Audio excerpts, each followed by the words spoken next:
This is delusional. This is what I'm talking about. You have people like Nikki Haley and Mike Pence.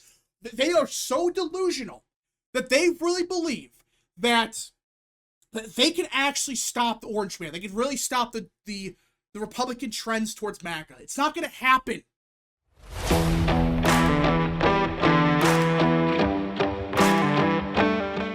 What is up, people of the internet? It is me, Real American, back in with a new video, and I hope everyone is having a great day. I'm having a great day myself, and before I get into it, don't forget to like, subscribe, share with your friends, and of course, join the channel today. These are all great ways to support the daily content, but enough of the promotional stuff. Let's get into it, because we have to talk about the future of the Republican Party and how it's become the party of Trump. And I know, that seems like common sense, like, of course, he won the election, of course this is the party of Trump. But I really believe some people out there, they're actually believing that, no, this never Trump, anti-Trump movement within the party, it's still there, it's somehow prevalent, and after Trump is gone, this movement will magically go away. Well, Politico just released this article that I really believe does a great job explaining what's happening with this anti-Trump, never Trump, whatever you want to call it, movement. So let's get into it.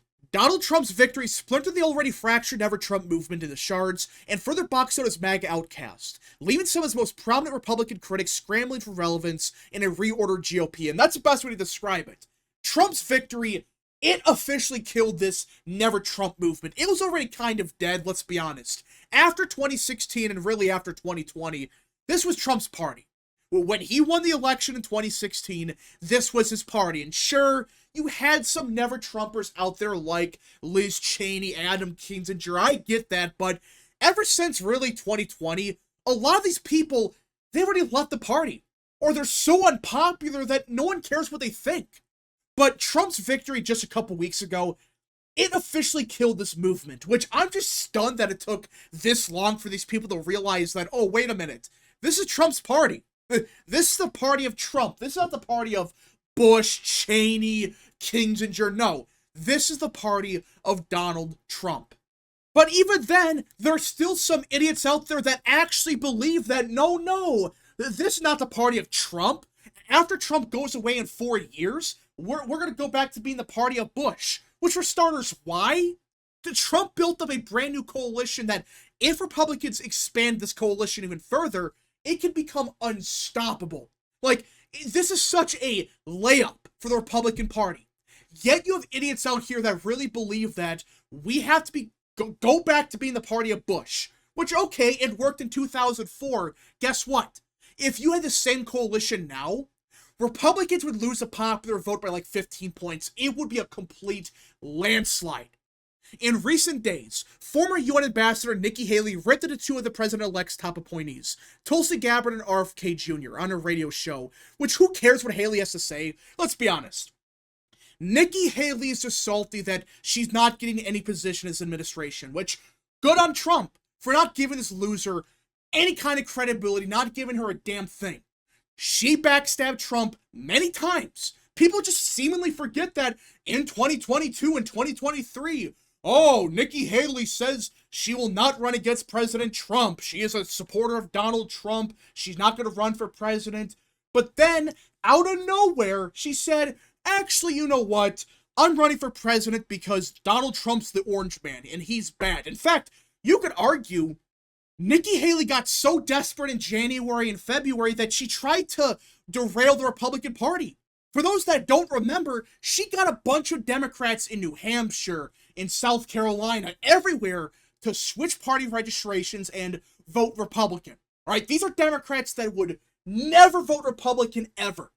But she convinced a bunch of Democrats in places like New Hampshire to switch party registration to vote for her in the primary, to stop the orange man. These people, which by the way, like 85% of them said, yeah, by the way, I'm voting for Nikki Haley in the primary, but I'm voting for Joe Biden come November. Former Congresswoman Barbara Comstock skewered Trump's nominees as a cabinet of Putinists, and wow. She's calling Trump's cabinet that. Really? Putinist and PDFs. It's just unbelievable that Comstock is saying this. For those that don't know, she was by far one of the worst Republicans in Congress when she was in office. She was awful on the issues. She was like the worst one. She was a liberal on everything. In fact, she was one of those electable Republicans that got absolutely walloped in 2018. When Trump wasn't on the ballot, she got crushed. And former Vice President Mike Pence attempted to rally anti-abortion conservatives against RFK as Trump's Health and Human Services Secretary, which, who cares what Mike Pence has to say, honestly? Who cares? Mike Pence destroyed his political career, not just after 2020. That was the first signs of, okay, this guy has no clue what he's doing, he sucks on the issues, he backstabbed Trump voters, that's one thing. But what really killed his career was when he went on the debate stage and said, yeah, if Trump's the nominee, I will support him. But he never endorsed Trump, ever. When Trump won the nomination, he said, I cannot support Donald Trump for president. He's not a good pick. It's like, no one cares what Mike Pence has to say. His career is done. But he's trying to be the leader of the pro-life grift. Like, these people, they don't really care about abortion, let's be honest. These people care about raising money. They want to grift off abortion as much as they can. But Mike Pence, the supposedly pro-life conservative from Indiana, he refused to back Donald Trump. Like, really? The guy that helped get rid of Roe versus Wade, give the pro-life movement its only victory in like 50 years, and this pro-life conservative is saying no because RFK is Trump's Health and Human Services Secretary, which I know, RFK on some issues like abortion, it's not as conservative as we want it to be. I understand that. But it's one issue.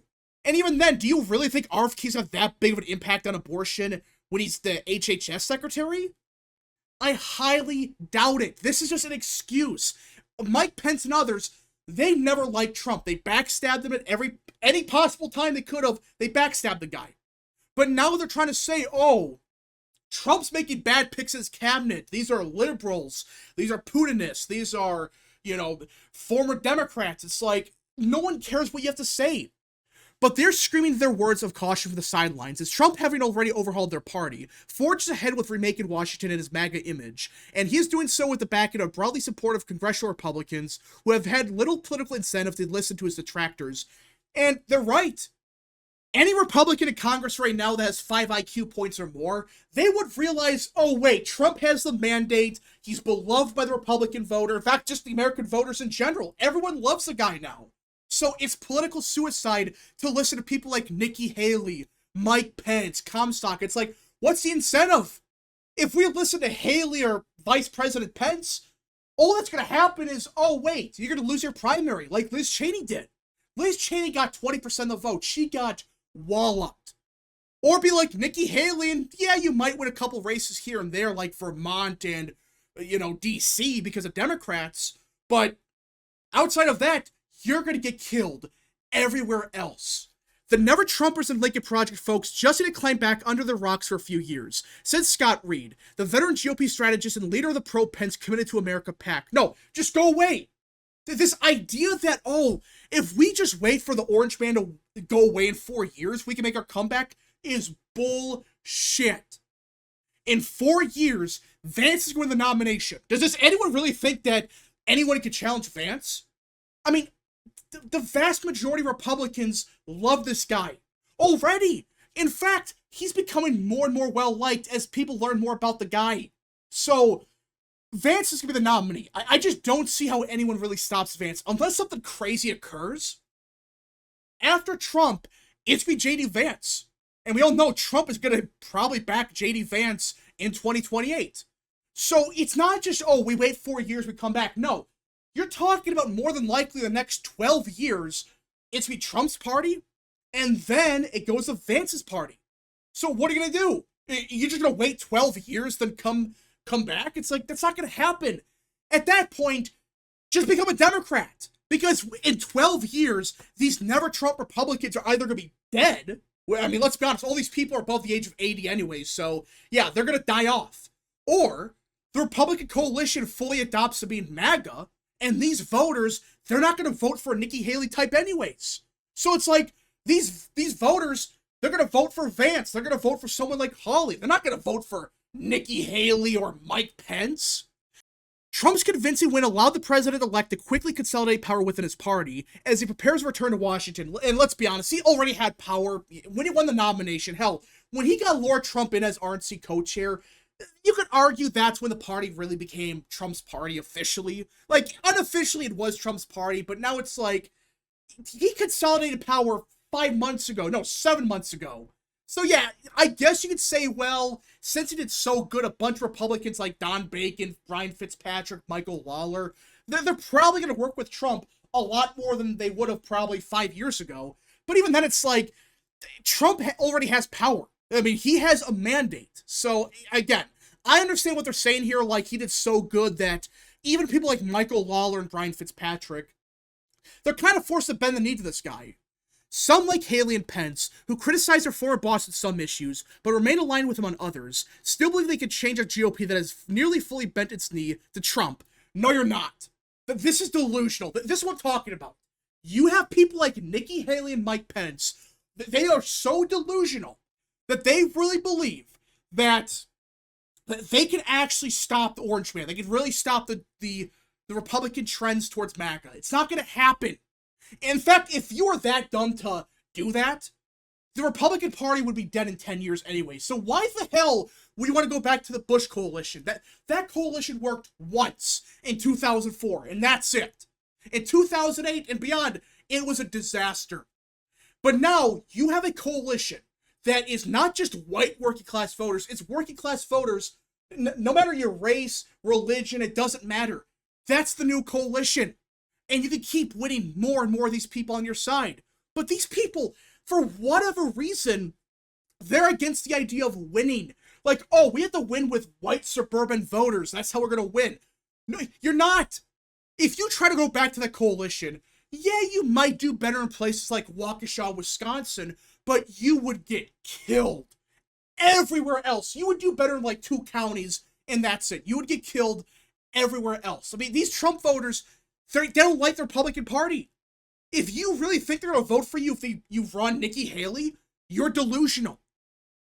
But the point is, though, the majority of these people, they realize that it's over. People like Joe Walsh, they basically admitted that it's over. The Republican Party is the party of Trump. It's over. We can't beat this guy and Vance to be the nominee come 2028.